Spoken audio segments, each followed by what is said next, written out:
سلامونه دوستانو په نننۍ ویډیو کې د پاسپورت تمدیدولو یا نوي کولو په اړه معلومات درکوم چې کوم نن سبا وخت کې دا یو ډیره غټه ستونزه ده خو خوشبختانه د دغه ستونزې لپاره افغانستان سفارت وتوانید چې یو د حل لار پیدا کړي نو غواړم چې همدې برکې نن تاسو ته په دې ویډیو کې وضاحت سره معلومات درکوم خو هغې لپاره به تاسو څه کوئ دا ویډیو به تر پایه پورې ګورئ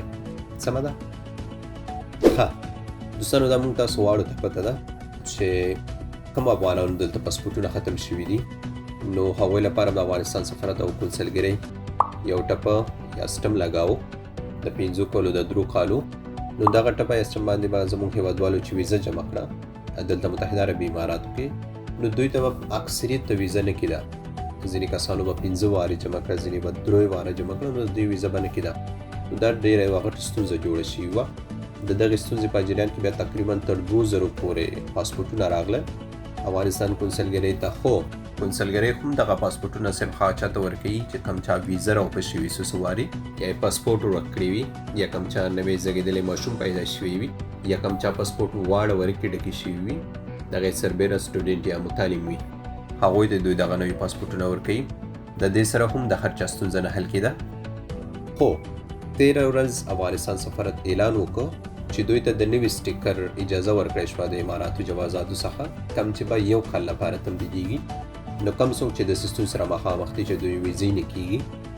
یا پاسپورټونه ختم شوي دي نو دوی اوس کولی شي چې افغانستان سفارت ته مراجعه وکړي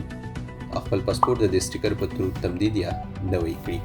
خو دلته هغه کسان چې پاسپورټ کې 6 میاشتې وخت پاتې دی مطلب پاسپورټ یې ختم نه دی 6 میاشتو نه وخت پکې زیات دی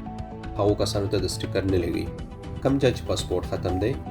د پاسپورټ باندې تیرې 6 میاشتې تیرې شوي دي یا 3 میاشتې تیرې شوي دي یا 1 میاشت تیره شوې ده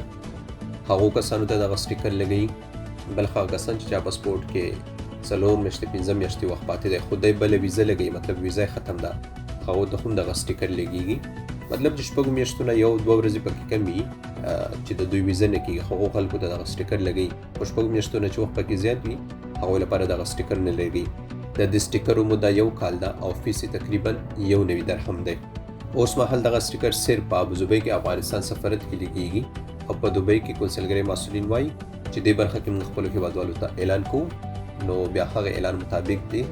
کونسلګرۍ ته مراجعه وکړي خو په الحال دغه سټیکر صرف په ابوظبي کې لګوي کېږي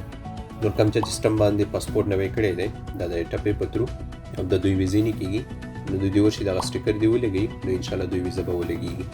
سمه ده نو په الخر خو همدې باره کې معلومات هم دومره وو که دې برخه کې نوي څه معلومات راتلل او یا تاسو سره کوم څه تاسو کولی شئ چې ما سره شریک کړئ او که ما سره څه نو هغه حتما زه تاسو سره شریک کوم سمه ده نور زه غواړم درنه په همدې ځای اجازه تاسو ته ښه وخت ښې شېبې او ها خپلو دعاګانو کې مې یاد ساتئ د خدای په امان